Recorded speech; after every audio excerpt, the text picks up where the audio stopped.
নমস্কার কৃষ্ণ ভক্তগণ, সকলের শ্রীচরণে প্রণাম রইল। আজকে আপনাদের সামনে বিভিন্ন বস্তু, পাত্র, বস্ত্র ইত্যাদি যদি দূষিত হয় কিভাবে শোধন করতে হয় এই ব্যাপারে আপনাদের সামনে আলোচনা করব। দেখুন, এখানে বলা আছে মার্কণ্ডেয় পুরাণের উক্তি, তাম্র পাত্র অম্ল দ্বারা, রাং বা সীসার পাত্র ভস্ম দ্বারা, কাংস পাত্র ভস্ম বা জল দ্বারা মার্জন করলেই শুদ্ধ হয়ে যায়।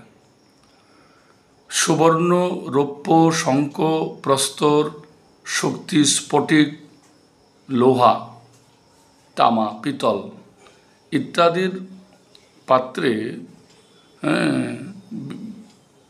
শুদ্ধিকরণ করার জন্যে অম্ল বা ভস্মাদির দ্বারা মার্জন করলেই ভস্ম মানে ছাই শুদ্ধ হয়ে যায়। এই সমস্ত পাত্র যদি পতিতের ছোঁয়া লাগে তাহলে ভস্ম অম্ল জল দ্বারা শুদ্ধ হয়। কিন্তু এখানে যদি বিষ্ঠা, মূত্র, মদ্য, রক্ত, শুক্র, আমিষ ইত্যাদি যদি স্পৃষ্ট হয়, আমিষ যদি সেই পাত্রে লাগে তাহলে সেটা কোনো মতেই শুদ্ধিকরণ চলবে না, ভগবত সেবায় নিয়োগ করবে না। কি বিষ্ঠা, মূত্র, মদ্য, রক্ত, শুক্র, আমিষ ইত্যাদি যদি পাত্রে স্পষ্ট হয় এই পাত্র আর ব্যবহার করা যাবে না। এবার দেখুন, কোনো লৌহ পাত্র, যেমন আমরা সবজি কাটার জন্য দা ব্যবহার করি, লৌহ পাত্র অগ্নিতপ্ত করলে শুদ্ধ হয়, আগুনে তাপ দিলে। অল্প দূষিত হলে ভস্ম কিংবা গোময় দ্বারা মার্জন করলে শুদ্ধ হয়। পাথরের পাত্র জল দ্বারা ধৌত করলে শুদ্ধ হয়ে যায়। যদি পতিতের স্পর্শ হয় তাহলে অগ্নিতপ্ত করলে, যদি সেই পতিতের স্পর্শ হয় সেই পাথরের পাত্র, তাহলে কি করতে হবে না, অগ্নি স্পর্শ করতে হবে। তো কিংবা মৃত্তিকার মধ্যে, মাটির মধ্যে 1 মাস কাল প্রতীত করে রাখতে হবে, তাহলে পাথরের পাত্র শুদ্ধ হয়ে যাবে। তো মৃত্তিকা পাত্র যদি দূষিত হয় তাহলে কুম্ভকারের এখানে গিয়ে নিয়ে তারপরে আবার আগুন দিতে হবে।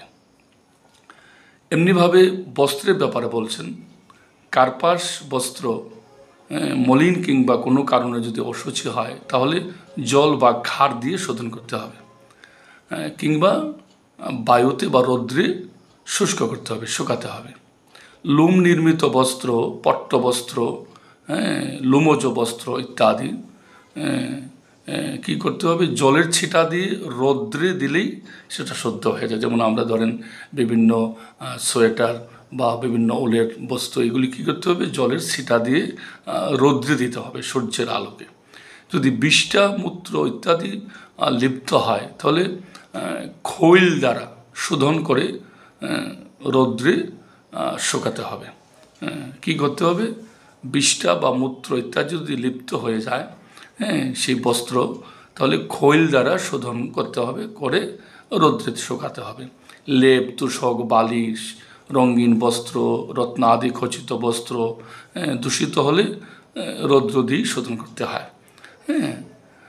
পশ্চাৎ হস্ত দ্বারা পুনঃ পুনঃ মার্জন করে জলের ছিটা দেবে, এমনিভাবে শুদ্ধ হয়। তো দেখুন, অনেক বিষয় যেটা আমরা জানি না, তো আমি চেষ্টা করছি আপনাদের সামনে অল্প অল্প করে, আপনারা যদি দেখেন আমার ভিডিওগুলি যদি দেখেন তাহলে আমি অল্প অল্প করে আপনাদের সামনে তুলে ধরব যে কোনটা কিভাবে করতে হয়। শাস্ত্রে যা লেখা আছে এগুলি আপনাদের সামনে তুলে ধরার চেষ্টা করব। যাহাতে অশুচি স্পর্শ হবে সেই কেবল সেই পদার্থ দূষিত হবে, কিন্তু তাহার স্পর্শে অন্য দ্রব্য অশুচি হবে না। দেখুন, একটু সুন্দর কথা বলেছেন, যে দ্রব্যটা অশুচি মানে হয়েছে, যে দ্রব্যটা দূষিত হয়েছে, হ্যাঁ, সেই দ্রব্যটাই অশুদ্ধ, কিন্তু তাহার স্পর্শে অন্য কোনো দ্রব্য কিন্তু অশুচি হবে না। হ্যাঁ, যে দ্রব্যটা নষ্ট হয়ে গেছে, এটা অশুচি হয়েছে, অপবিত্র হয়েছে, এখন এইটার সংস্পর্শে আসলে অন্যটা অশুদ্ধ হয়ে গেল, এটা শাস্ত্রে এরকম বলে নাই। তো আজকে এই ছোট্ট ভিডিওটা আপনাদের সামনে উপহার দিলাম, আপনারা দেখতে থাকবেন এবং আমাকে আনন্দবর্ধন করবেন, তাহলে আমি চেষ্টা করব শাস্ত্র থেকে কিছু আপনাদের কাছে জানানোর জন্য। নমস্কার, সবাই ভালো থাকবেন। হরে কৃষ্ণ কৃষ্ণ কৃষ্ণ হরে হরে, হরে রাম রাম রাম হরে হরে।